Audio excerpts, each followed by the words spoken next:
একাত্তরের অসমাপ্ত কাহিনী ২৪ সমাপ্ত করবে।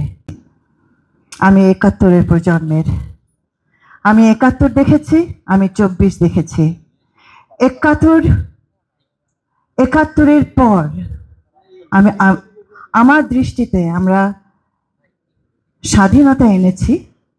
এই বীর যোদ্ধারা সেদিন যুদ্ধ করে দেশটাকে স্বাধীন করেছিল।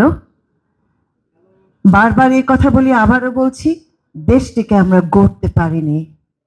সে কারণে আমার জন্য একাত্তরের অসমাপ্ত কাহিনী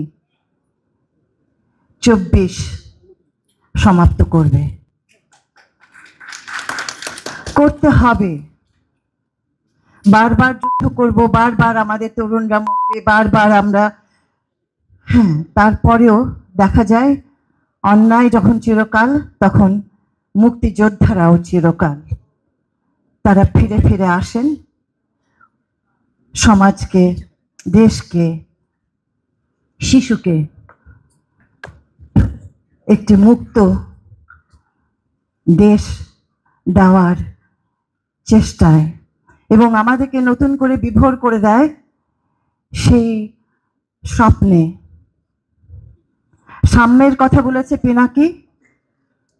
কোথায় সাম্য আমাকে বলুন তো? কোন দেশে সাম্য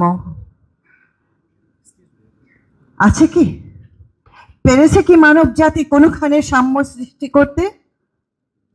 পারেনি।